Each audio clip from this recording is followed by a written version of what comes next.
Thank you so much for being here again. Welcome back to Hannah Worldwide and Friends, the podcast where traveler, experts, and adventurer share their stories. If you want to learn about what it's like living in another country, you want to experience a new culture, or you just love to travel, this podcast is for you. Or maybe you need to get out of your comfort zone, and this podcast might be the inspiration you need. You can find me on YouTube, Spotify, Apple Podcast, or wherever you get your podcasts.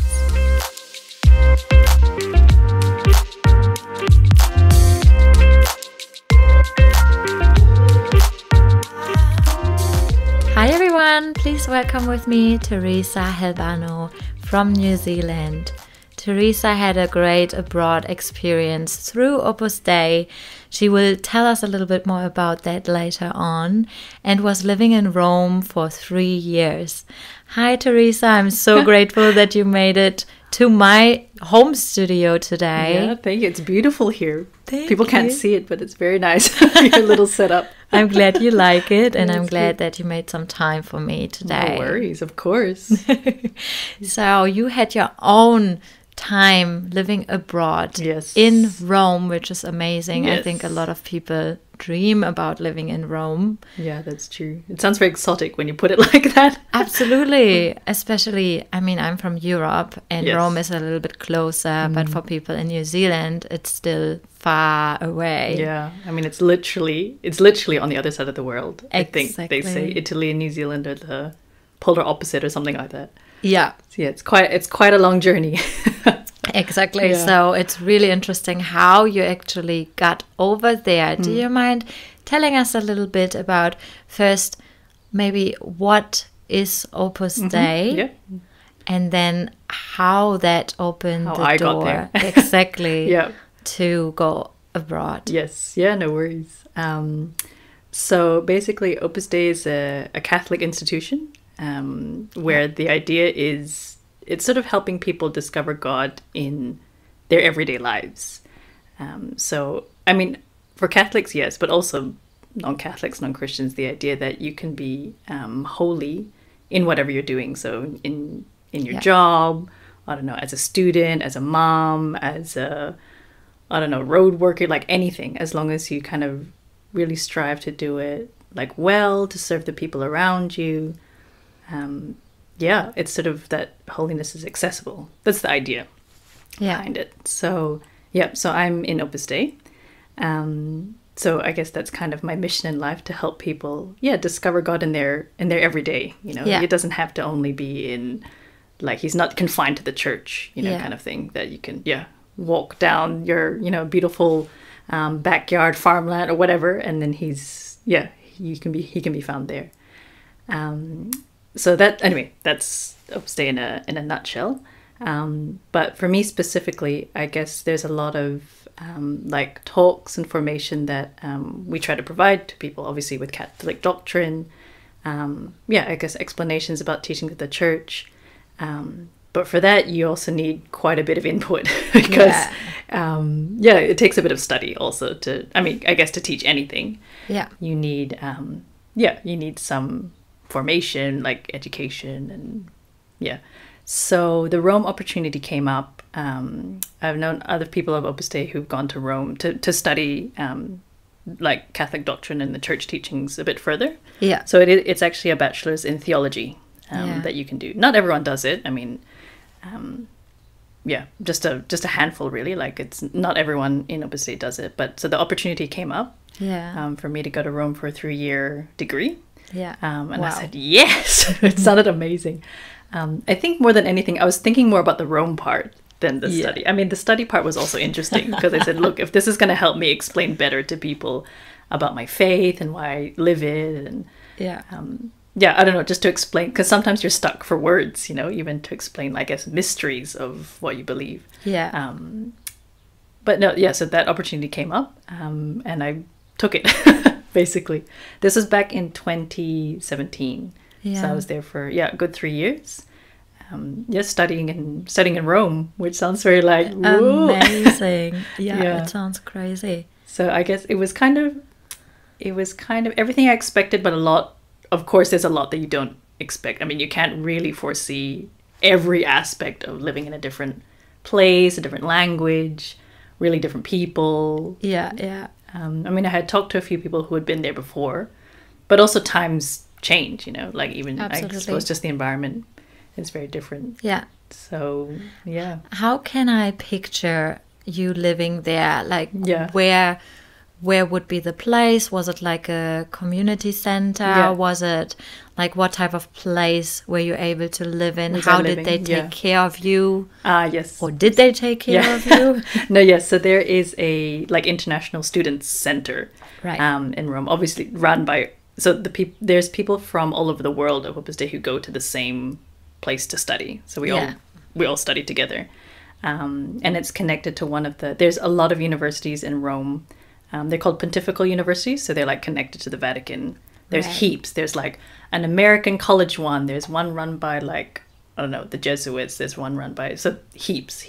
Yeah, interesting. So there's, anyway, one uni that we all go to. And then there's a student residence, like international student residence kind of connected to that, where we all stayed. So yes, they took care of us very well because it's quite, I suppose the nice thing is that everyone was from a different country. Like none of us were from Italy. So we were all international students. Yeah. So in that way, we had a lot in common because just because it was new, everything was new. Yeah. But at the same time, we were all from very different places. So it was a lot of adjusting to each other, as well as a new country. Exactly, yeah. Yeah, I think that part I didn't consider, I guess, that everyone else would also be very, very different, I guess. Yeah, that we had that really, really interesting conversation before, which I really want to highlight here too. Yeah. It was the sentence that you said, and I really recall it so vividly. It was that you said that it was one thing to discover new people and see different cultural aspects. Yes. But then also trying to find out what is actually the different culture and what are different personalities. Yes. How did you explore that?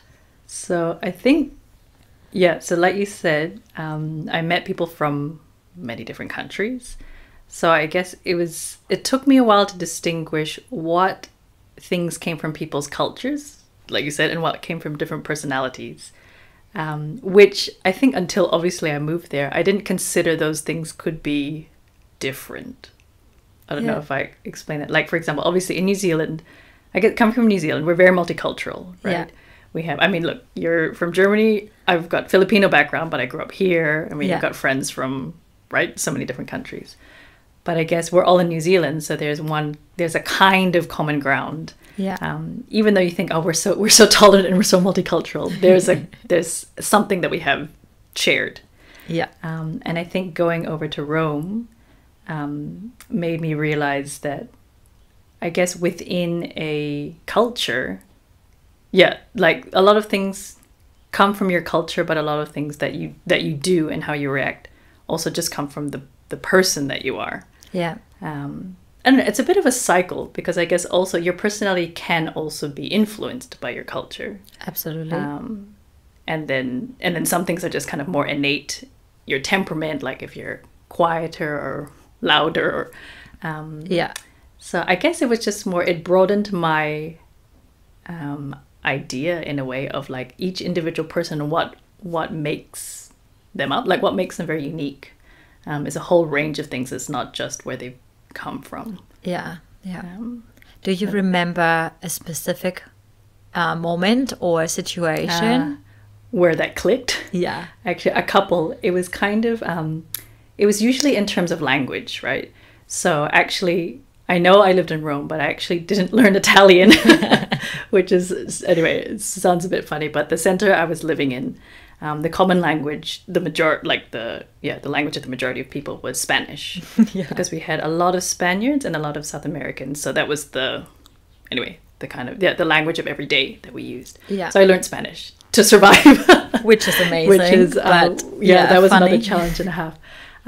So obviously, we're all trying to learn Spanish, but there was a good handful of English speakers. So there was me, there was another Kiwi girl, there was a few Americans, there were people from like Kenya, Nigeria, the UK. So a good handful of English speakers. So of course, in the beginning, you try to learn the Spanish, but you band together with people who speak your language because naturally it's more comfortable. Anyway, just for that also break from trying to live in a different language where you can't express yourself. That was really hard. So we obviously had moments where we band together with the English speakers. But I think sometimes what struck me is that we didn't understand each other speaking English. Like just little phrases that you'd use that, you know, someone else might be like, what do you mean? And I was like, is that not normal English? I thought we were on the same page. So one that struck me was, so in New Zealand we say a lot, I'm keen, right? Like I'd like to do it or whatever. Yes. Hey, do you want to come, whatever, with me? Yeah, I'm keen. So I said that to, I think it was one of the girls from the States. I said, okay, I'm keen. And she looked, there was this pause. Yeah. And she looks at me and she's like, you're what? And I was like, is it my accent? I was like, keen. And she's like, what do you mean? I was like, so it really, it got me. I was like, oh, but that's English. Anyway.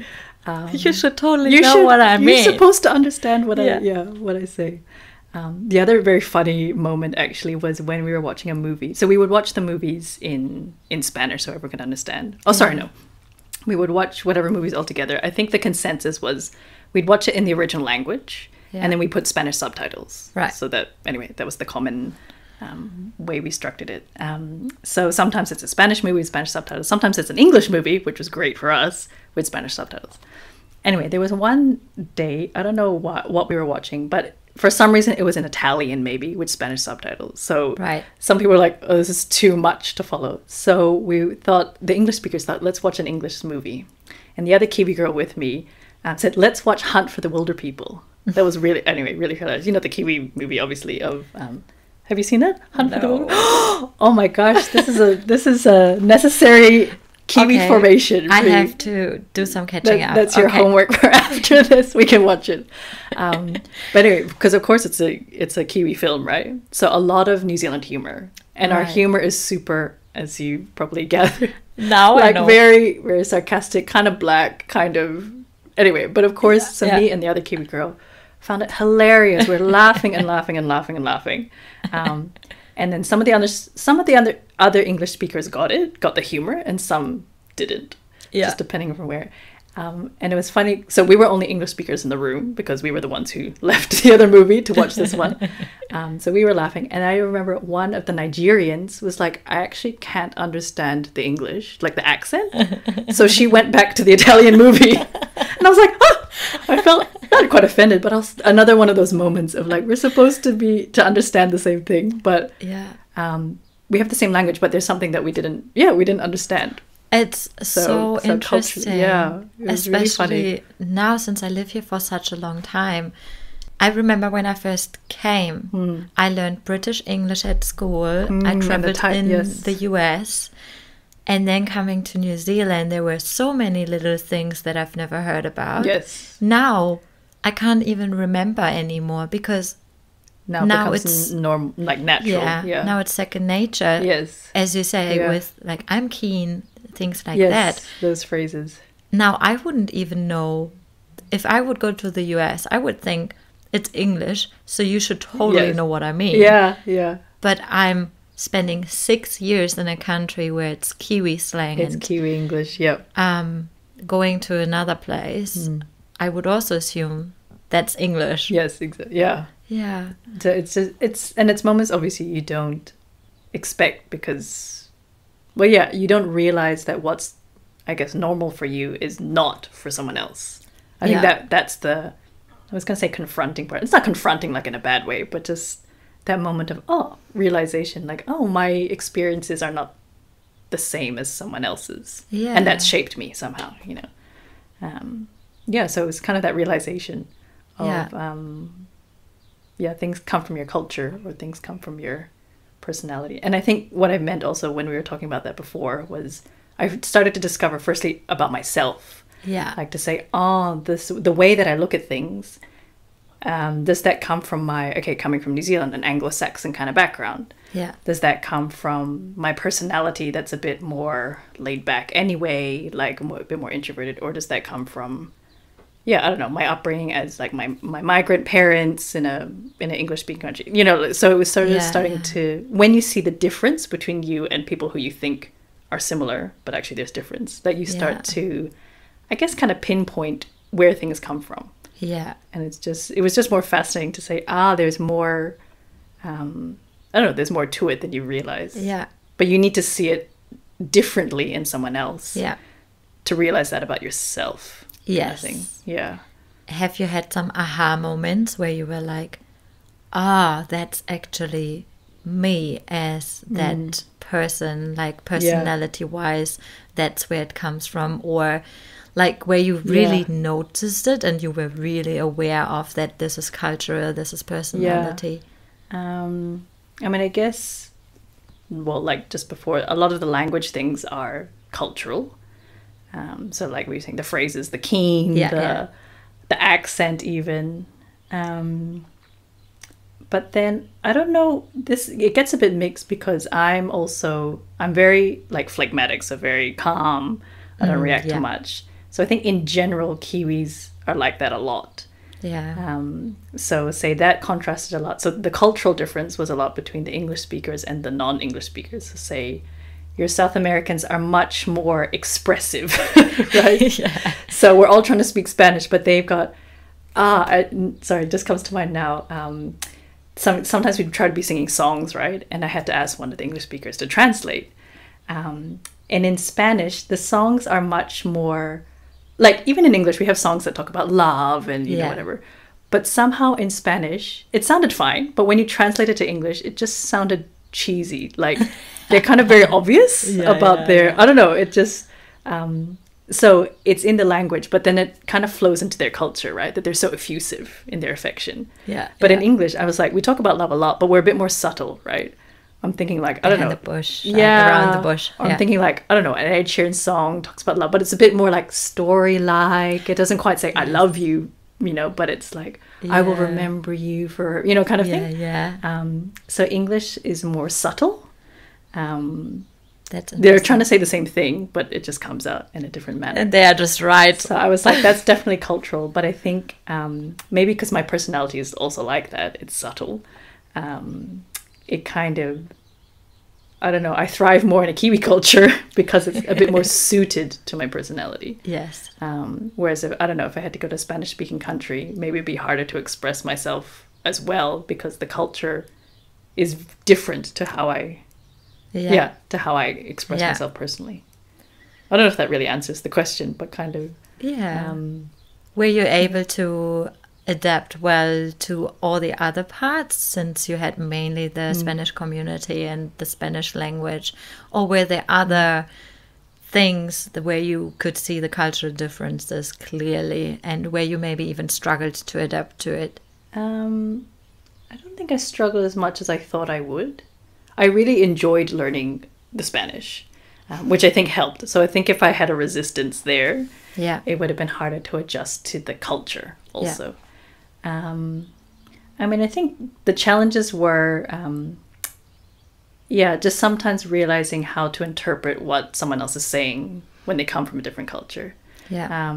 So again, they say they're, I don't know, like say the Spaniards tended to be the same, more effusive. They had a kind of stronger way of talking. Yeah. So I guess from a Kiwi point of view, it was like, oh, they're angry at me kind of thing. But they weren't. But you had to kind of learn that. They're like, oh, it's not a personal attack, you know. They're not trying to tell you off. They're actually just explaining. But the words they used or the tone. So you had to kind of interpret it as it was meant, you know. Yeah. But for that, you needed to understand where they were coming from. They're like, oh, okay, that's just how they talk. Like, there's nothing wrong with it. It's just you haven't come across that very much because in New Zealand we're so... Yeah. And it would work the other way around because sometimes they'd be like, just tell me what you think. And I'm like, I thought I was, but I was doing it in a much more roundabout way. You know, subtle. And not too offensive, not like direct and trying to sugarcoat it a little bit for the person. Actually, one example comes to mind that I was, anyway, we were going out somewhere. Someone was going shopping and I was going to go with her. So, and then I sent her a message to be like, oh, apparently you're going out today. If it's okay, can I come with you? Or something like that. And she was just laughing. She's like, why apparently? Like, yes, I'm going. She just said it. So I was just trying to, start the, I don't know, be the text nice and instead of being like, direct. are you going? Can I come? Yeah. just because I wouldn't do it like that. Yeah. I was like, hey, so like kind of, I heard. Yeah. Oh, so if it's a ride, she's like, of course you could come. Just ask. Yeah. Just tell me what so you it was want. just really God funny. damn it. So I had to learn to be more assertive than I mean, I didn't become as blunt, I think, as they are. I mean, as some people were. Yeah. But it's true, you did have to learn to adjust in that way also.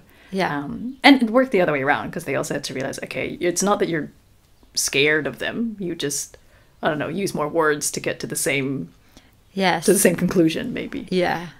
You're just less direct. Yes. And that's okay. Yeah. Like, it's nice to...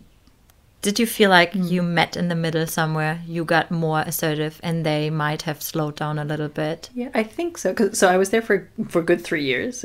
We were all there for 3 years. So I think, I mean, at different rates, right? Yeah. But I think towards that, there was that understanding of everyone has, where they come from and their roots. And just that exposure to a large variety of people helped everyone. It's funny because it's not that we all became the same after 3 years. Yeah. But we did learn to adjust to each other. Yeah. I guess it was that sense of also helping each other feel comfortable, you know? Yeah. And you got more familiar with each other. So it also became easier to do. Because maybe in the first year, you had to think about it a bit more. And like, oh, okay, this one is like this or whatever. But at the end of 3 years, I don't know, you're already just very good friends. Yeah. So you adjust, but also at the same time, you can really be yourself, and they know how to take it, and you know how to take their way of talking. Yeah. Without that initial, like, am I offending her? Is my message coming across? Yeah, way more comfortable. Yeah. Just for me, for my understanding, a question from more of the beginning. Yes. You said as well, Opus Dei. Can you also study or go to Rome through Opus Dei without being part of Opus Dei? Or is it like a... Yep, the uni we went to is like anyone can go to that uni. So you could study in the same place. But it's not that you would be able to say, hey, can I go, like as a normal Kiwi, being part of Opus Dei, you wouldn't be like, hey, Opus Dei, can I take part of studying here in Rome through you? That wouldn't really work, right? Yeah, I guess the setup would be different.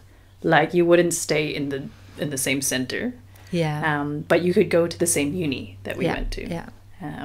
But it wouldn't be organized by them then. No, not exactly. Yeah. So I guess the route that I went through was for people who are because you're part of it. Yes. It makes total sense. I just wanted, because I felt like from the beginning, I had that in the back of my mind. Is it also possible for people who are not part of it? Yeah, no, that makes sense. But the actual study part, the actual uni, anyone can go to. Yeah. Yeah. And what I'm also curious about, because as we now know, you went from New Zealand to Rome, and there's not much immersion into actually the Italian culture at all. But which parts have you actually still connected to Italy as a country, to Rome as a city, and to Italian as a language and the people? Have you had any contact with that? No, for sure. Because I guess also Rome is a very special city for Christianity, right? For Catholics, because of course the Pope is there. Yeah. And a lot of the history of the church is there. Yeah. So we would definitely go, I guess, in a way, the more, I was going to say touristic, but the holy sites we would go to a lot. So obviously St. Peter's Basilica, which is mind-blowing in itself. It's massive. Yeah. We would go, to a lot of the basilicas. But even the things of ancient Rome, we would go see, like the Colosseum, now I'm imagining the forums. When I was there, I don't know if it still exists, but for residents, every fourth Sunday was free museums. Oh. Which was, so we capitalized on this opportunity. So every month, you could go to a different museum, and there's a million, well, maybe not millions, but there's a lot in Rome. From like tiny little ones to the Vatican museums to things like the Colosseum and a lot of history. A lot. So we definitely did a lot of that. And I think that enriched your study a lot, because obviously, say if we were studying like church history, and then we could go to the place where like physically, you know, happened. this person died, or this pope is buried here, and you can go to see the church, or so we definitely, like, I guess, connected a lot with the history of the place, because it went very well with what we were studying, but also Rome itself is has a lot of that, and I think that struck me a lot because in New Zealand we have nothing that old at all. Like nothing older than, I don't know, 200 years or something. And there you're talking ancient Rome, like BC. So like you just can't even fathom 2,000 plus years of this thing that's been standing there. So that was incredible. I guess that's as much. The Italian itself, we would get words here and there. So other people would try to learn Italian also. But it was more like, if you went to the shop to try and buy something. So you learn different, like, prego. You learn, like, random little phrases. And funnily enough, the Spanish helped a lot because, the root is the same. Very similar, so somehow I could pick up little phrases. Once my Spanish was better, my Italian kind of also came a little bit. But it was, so I guess in that connection, we did a lot of the history. Kept us, Have you made any Italian friends in that time? I met a couple. We would do this, actually that was quite nice. We would try to do a language exchange thing because people are dying to learn English. Yes. So the English speakers were highly sought after. We did a couple of language exchange programs. It tried to be conversational. But I felt bad for the Italian girl that I was friends with. We're still in contact, actually. It's nice. But her English was fairly good. So we could actually talk. And my Italian was pitiful. But she tried to teach me words. She taught me how to count. Oh, nice. Hello, goodbye, thank you. Just very basic, but not enough to really converse. So we only really talked in English, which I don't think they minded because they really wanted to talk Good to for like her. a native English speaker. Like everyone was like, so. Nice. So not heaps, but we met. We did meet some Italians. Are you still in touch? Yeah, with a couple of them, which is nice. They're still there in Italy, so I'd have to go over there, or they have to come here and visit. Yeah, that's great. Yeah, a great part of going abroad, making new friends as well, and then staying in touch to be able to still exchange ideas and practice English or Italian or whatever. I love that part. Like, I love having friends all over the world. All over. Yeah, it's quite cool. Yeah. Have you come across something where you thought the Italian culture, the Spanish culture, and the Kiwi culture have in common? Oh, I haven't thought about that one. That makes it sound like we're complete polar opposites. What do we have in common? I guess it was also interesting because at the root of all the differences, everyone is striving for the same thing. Yeah. Like, and I guess that's where you see, like, there's the common humanity, no matter where you come from. Yeah. That everyone wants, like, as hard as it was sometimes, but everyone wanted to be good friends, or everyone wanted to, help each other through, I don't know, through the study, or help each other adjust. So I think one thing, obviously living in the center, in this international center altogether, our commonality was our Catholic faith. Yeah. So that definitely, I guess, united us and grounded us. But at the same time, there was also a lot of difference in how people practiced it, which to me also was like really eye-opening. So that was cool. But but I guess apart from the faith, you could see that you kind of all desire the same thing, really. Even though maybe you have to peel back some layers to say you have to get past the really extroverted, kind of people, or get through the really quiet ones, but to realize that everyone wants to be happy, everyone wants to be good. Everyone wants to feel like they belong, and they're with people. So there's like common human desires, I think, regardless of culture. That's really beautiful. You have to see the difference to see the similarity. It's all very like, there's so many layers. I can totally understand, because if I'm now thinking about here in New Zealand, Yeah. all the different cultures coming Yeah. together, I think I'm also able to be friends with so many people from Yes. different countries Yeah. because of same human desires, Yes. wanting to belong, Yeah. wanting to make friends, wanting to help out each other. Yes, That's definitely. a very good Yeah. point. Yeah. And I think it just shows in different ways. Or of course the approach maybe is different or whatever. Yeah. But deep down it's the same. It's the same longing for to be loved, you know. Yeah, yeah. And people always want to give somehow. True. Yeah. Regardless of culture or Yeah. personality. Yeah. That's true. Yeah. Oh, thank you.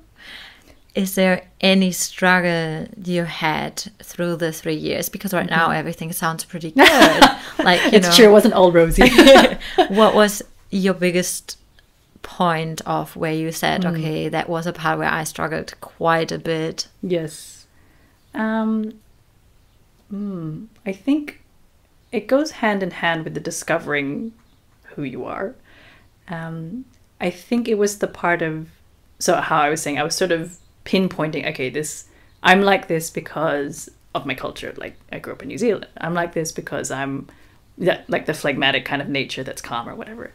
But I think sometimes the struggle was actually accepting that was a very good thing, because you could also compare to other people and be like, oh, I'm the quiet one. Everyone loves the people who are talking all the time, you know. Yeah. They're the ones with all the friends or whatever.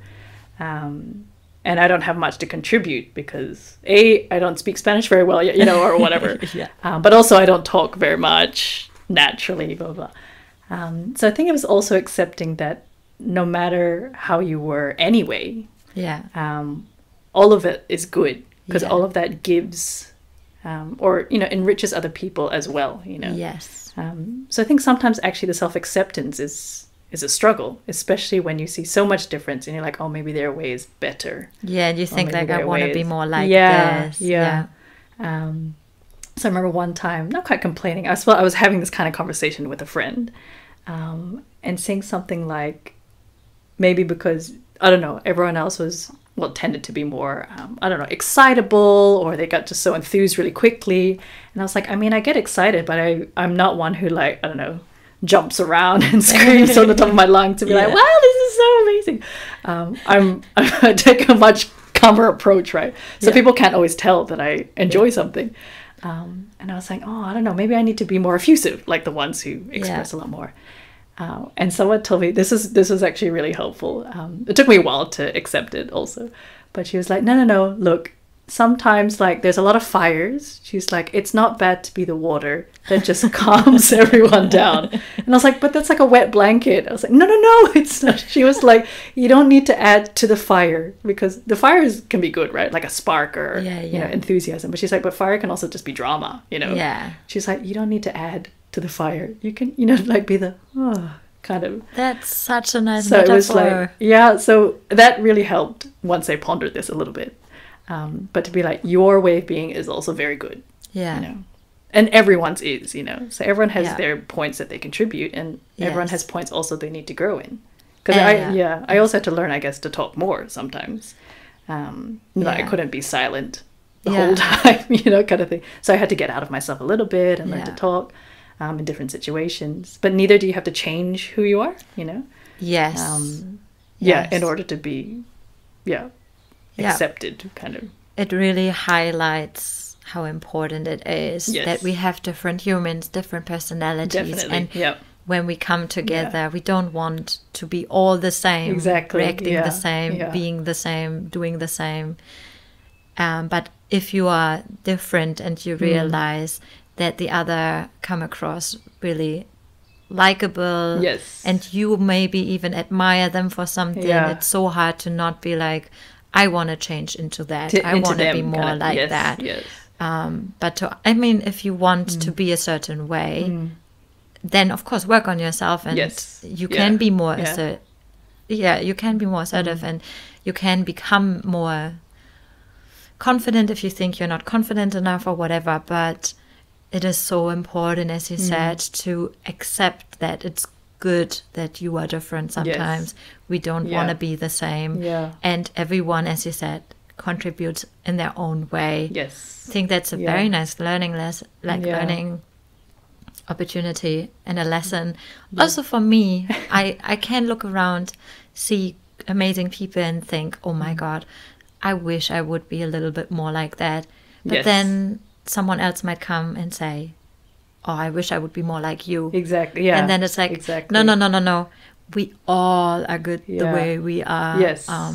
So and it's, I guess, accepting that uniqueness that each person brings. Yeah. And the more self-accepting you are, the more you also accept other people. Because it can also work the other way, that you compare and be like, I'm so glad I'm not like her, that she, whatever. Yeah. It can be anything, right? Yes. She talks too much, or she doesn't talk at all, or she, you know. Yeah. We can also compare in the negative, but to say, everyone is unique in a good way.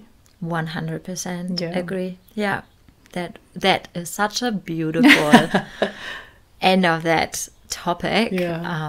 That took some time to realize, like, oh, I'm actually learning this about myself too. And it's such a common struggle of people as well. And usually we think about homesickness or whatever struggles when you live abroad, which is really common, and we all go through it. Yes, but definitely. Having that struggle of comparing like personalities and all of that is such an important part. So thank you for bringing that up. You're welcome. This is not scripted, I promise. Which is even better. I end every episode with my final quick 3 questions. Okay. Which is like 1 word, 1 sentence answers to keep it kind of sweet and short. Yep. So first question for you. Yes. Okay, I'm ready. During that time in Rome, what did you miss the most from New Zealand? Oh, a quick answer? What did I miss the most? I have to cast my mind back to that time. No, I can't think. From New Zealand specifically, I don't know why the food comes to mind, but it's not that we have anything so... Oh, that's true. It's not... I mean, if it's food, then that's fine, because... I just remember, like, my sister sending over once. It was like, somehow she managed to bring LMP. Oh. Like a can. I was like, I don't know how you brought that on the plane, or how that didn't explode, or the liquid thing. It was kind of like...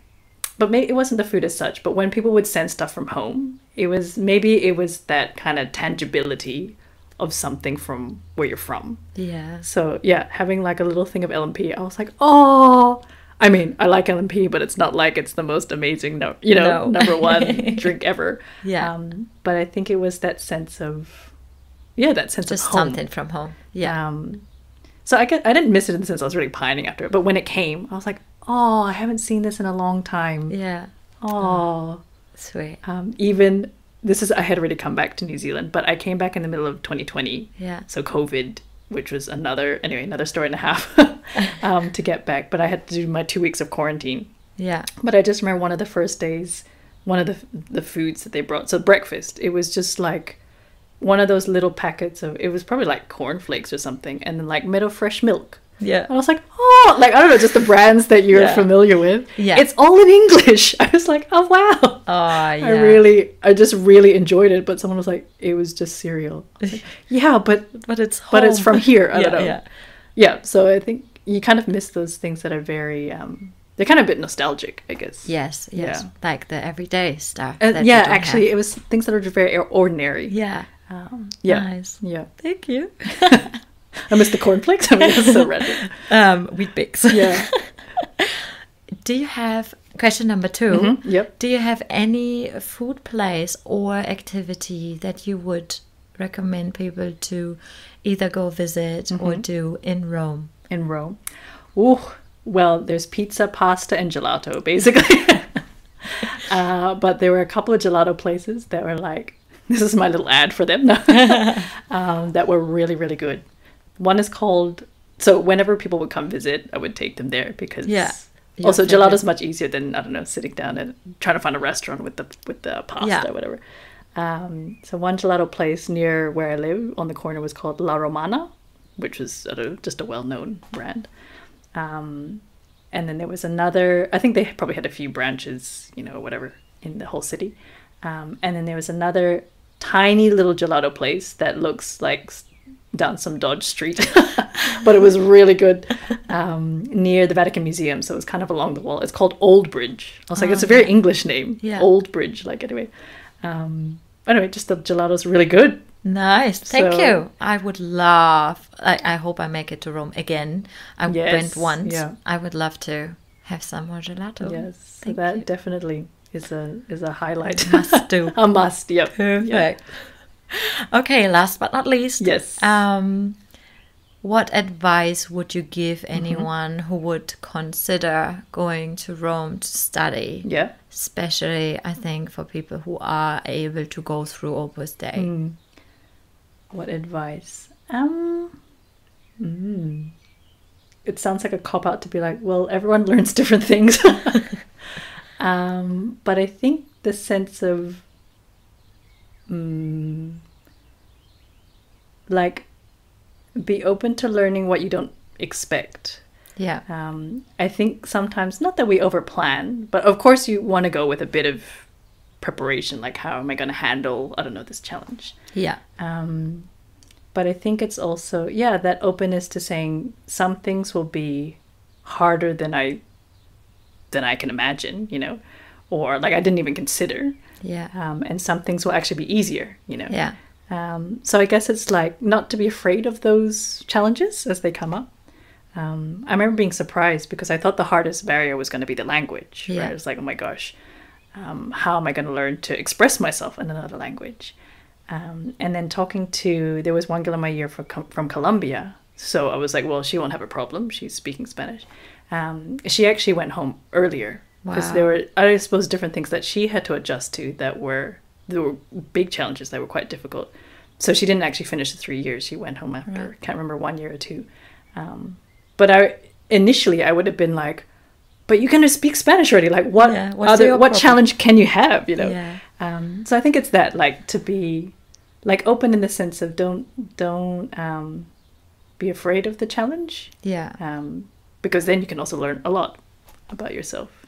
Yeah. It's not a very concrete advice, but kind of like don't think worry too much. Like, you'll get what you can get. You can't prepare for every exactly situation. Yes. Yeah. You have to be open to just let it happen. Yes. Wow. I got the essence. Okay, great. Thank you so much. You're welcome. And thank you so much for your time today. Anytime. I'm very grateful that we can have those conversations and a completely different view. It was very interesting for me also to see what you can do from the religious organization, what they actually make like happen for people, that you can study in Rome. Not even learning. I'm so grateful for the chance, really, because amazing. It's funny. Like, I don't know if I would have learned all this stuff about even myself if I hadn't gone. I mean, maybe yes, but maybe it would have taken longer because I don't know. New Zealand was so chill. Things move slower. I don't know. No, but it was amazing. Really, really good. Definitely also a part of self-discovery. Yes. Yeah. Thank you. Thank you so much for your time. You're welcome. And I hope that everyone who's listening today is enjoying it as well and might learn. I hope it helps somehow. Exactly. So thank you so much, everyone, and have a lovely day or night or morning whenever you listen to this. Bye. Bye.